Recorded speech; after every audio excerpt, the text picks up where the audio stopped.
Baik, Assalamualaikum warahmatullahi wabarakatuh.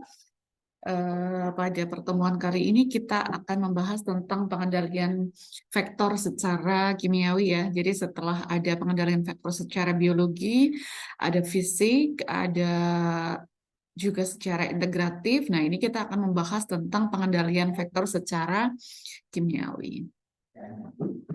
Nah, bagaimana prinsip pengendalian vektor secara kimiawi? Jadi, berbeda dengan pengendalian vektor yang secara metode yang lain, kalau pengendalian untuk secara kimiawi sesuai dengan namanya, jadi menggunakan bahan kimia yakni insektisida untuk mengendalikan vektor penyakit ya. Jadi beberapa golongan insektisida yang biasa digunakan untuk pengendalian vektor secara kimiawi ada organoklorin, organofosfat, ada karbamat.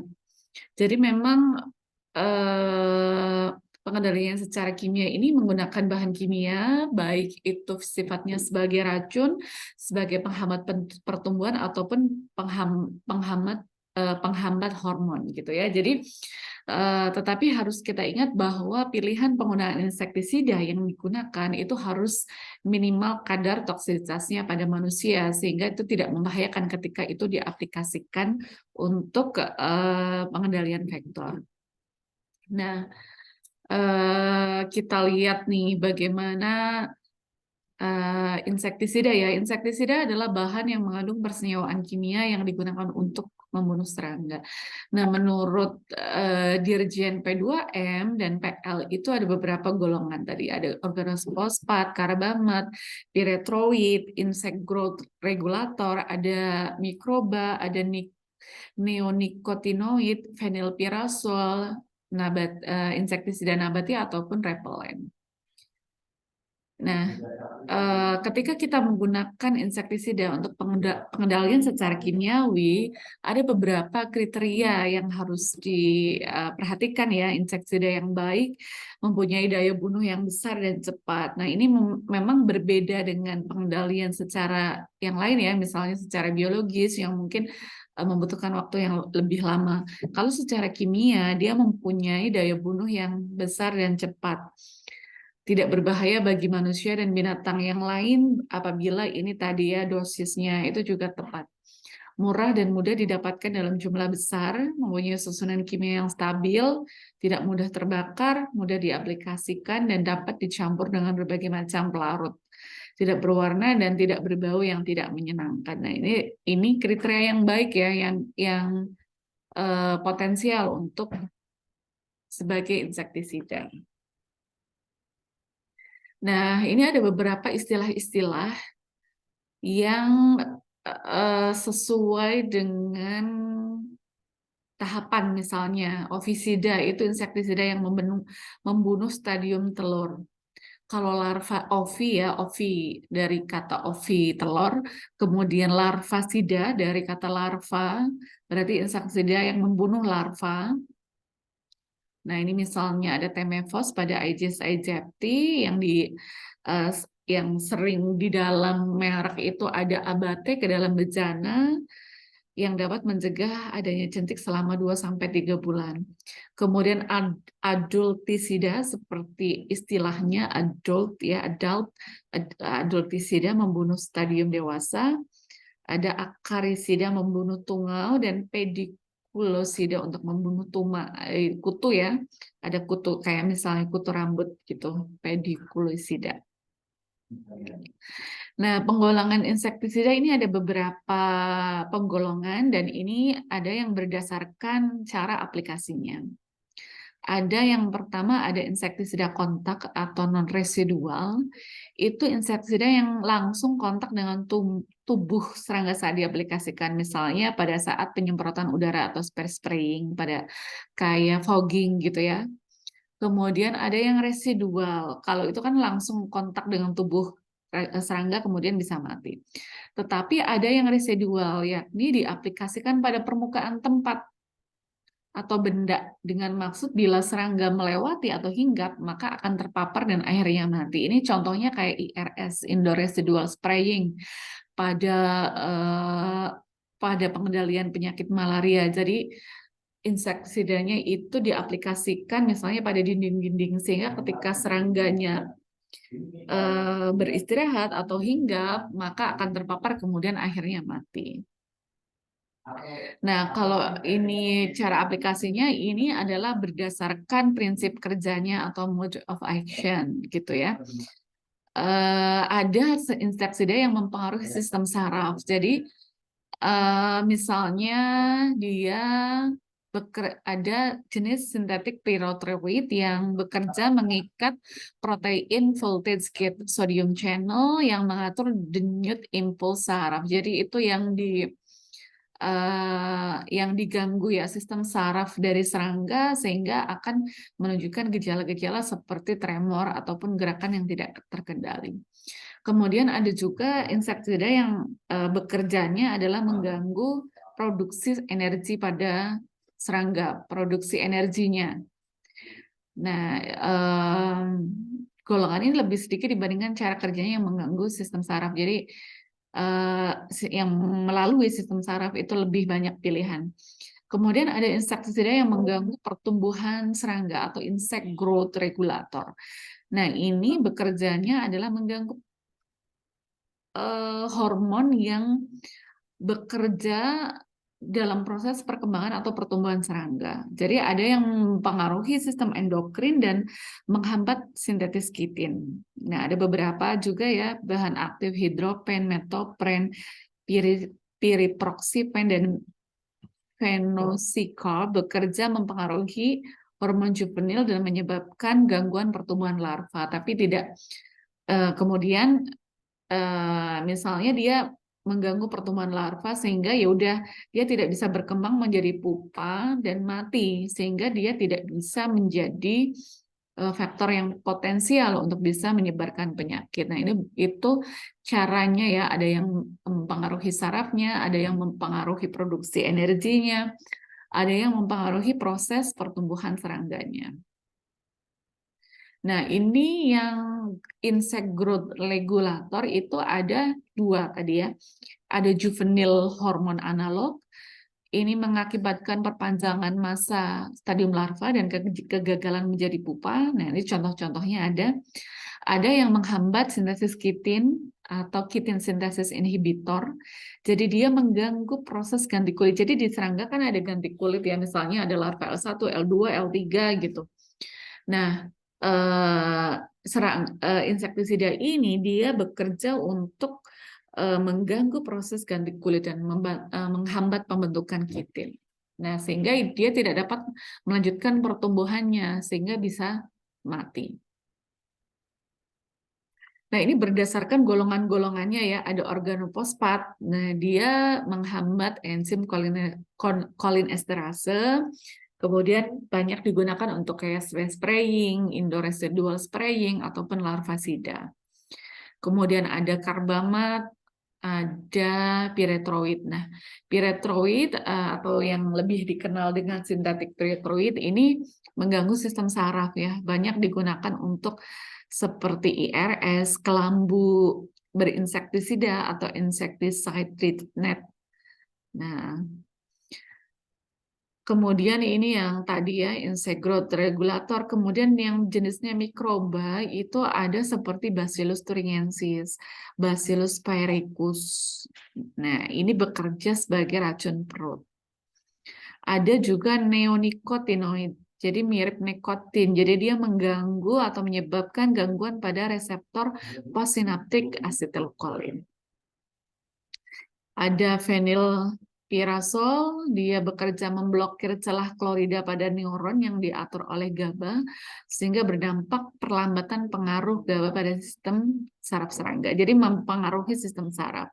Kemudian ada insektisida nabati. Ini biasanya dari tanaman-tanaman yang mempunyai bahan aktif, sehingga dia mempunyai potensi untuk bisa menghambat atau mematikan serangga. Kemudian ada repellent, ini jenis yang bisa diaplikasikan langsung ke kulit ya. Jadi biasanya dengan wangi-wangi wangian yang segar wangi gitu biasanya bisa langsung diaplikasikan ke kulit seperti minyak serai ataupun minyak eukaliptus. Nah, ini metode penggunaan insektisida, ada pengasapan atau thermal fogging, ada pengabutan atau cold fogging, ada indoor residual spraying, ada kelambu berinsektisida, dan repellent atau pengolesan tadi. Nah, ini kalau pengasapan, yang thermal fogging, dia menyemprotkan dengan cara menyampurkan minyak dengan insektisida, kemudian dipanaskan sehingga menjadi semacam kabut yang sangat halus. Atau ini sering kita sebut dengan fogging ya. Jadi ini salah satu cara untuk pengendalian nyamuk Aedes dewasa untuk mencegah penularan penyakit DBD ataupun chikungunya misalnya. Karakteristik utama dalam metode ini adalah ukuran butiran semprot yang sangat halus. Ya, ini yang thermal fogging. Ini bedanya apa dengan cold fogging? Ini mirip dengan thermal fogging, tetapi pelarut yang digunakan adalah air dan tidak menghasilkan kabut yang sebanyak seperti thermal fogging pada yang cara pertama ini. Cara pengabutan ini sering disebut sebagai ultra low volume fogging. Nah, cara ini dilakukan menggunakan racun serangga seefisien mungkin untuk mengendalikan vektor pada area yang luas. Golongan yang digunakan seperti organofosfat, karbamat, ataupun piretroid sintetik dengan formulasi yang lebih tinggi dibandingkan dengan thermal fogging. Waktu penerapannya pada pagi atau sore hari dengan keadaan udara yang tidak terlalu panas, angin cukup tenang, dan maksimum kecepatan angin 20 km per jam. Jadi ada beberapa kriteria kapan melakukan pengabutan atau cold fogging yang sering dilakukan, yang misalnya untuk fogging yang sering diaplikasikan adalah thermal fogging ini. Kemudian space spray, kegiatan pengendalian vektor dengan pengasapan atau fogging fokus dilakukan di rumah penderita atau tersangka. Nah, ini yang tadi ya, space spray ini dengan melakukan pengasapan atau fogging fokus. Nah, fogging ini lebih efektif untuk membasmi nyamuk karena lebih luas hingga ke sudut-sudut yang sulit terjangkau. Bahan insektisida dalam pengasapan akan mematikan nyamuk-nyamuk dewasa, tetapi jangan lupa bahwa ini tidak membunuh dari stadium telur, larva, pupa, itu tidak ya, tidak bisa mati dengan metode ini. Dia lebih ekonomis dalam penggunaan insektisida dan tidak terlalu mengganggu aktivitas penduduk.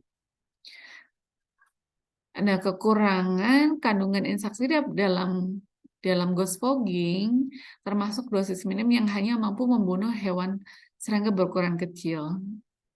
Nah, ini juga ada beberapa efek samping ya, efek samping yang mungkin terjadi.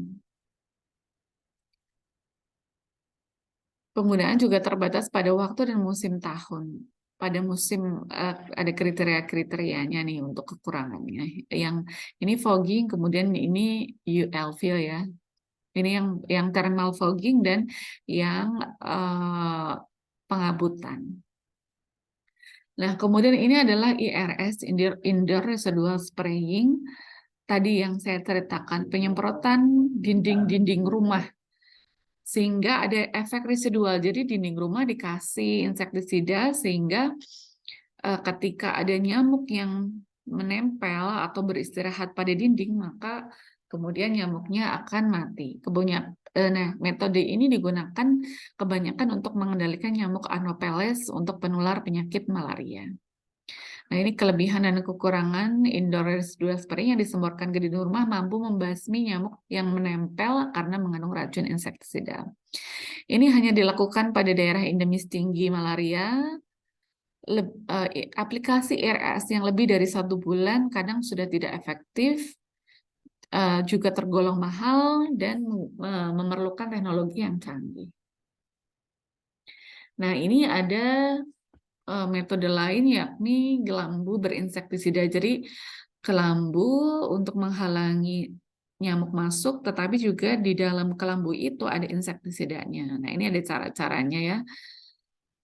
Kelambu dipasang dengan mengikat, kemudian dipakai setiap tidur sepanjang tahun, dirawat agar tidak robek dan jangan menyalakan api di dekat kelambu karena bisa terbakar. Nah, ini biasanya ada efektivitasnya ya, tergantung dari masing-masing insektisida, bisa bertahan berapa bulan, kemudian harus dicelup ulang untuk ketika efektivitasnya sudah menurun, bisa dilakukan penyelupan ulang. Kelambu berinsektisida ini ada dua jenis, ada insecticide treated nets dan juga kelambu yang long lasting. Nah, ini bedanya yang insecticide treated nets ini kelambu yang sebelum digunakan dicelupkan ke dalam insektisida dulu, kemudian dilakukan pencelupan 6 bulan sekali. Ini yang ITN ya, insecticide treated nets. Kemudian kalau yang long lasting dia lebih lama. Dia sudah mengandung insektisida sehingga bisa langsung siap pakai dalam jangka yang panjang sekitar 3-5 tahun tanpa perlu pencelupan ulang. Nah, ini ya, ada yang hanya bertahan setiap 6 bulan sekali, kemudian dilakukan pencelupan lagi, ada yang sudah langsung bisa sampai 3-5 tahun. Insektisida yang banyak digunakan itu pyrethroid dan permethrin. Nah, ini kekurangannya ya.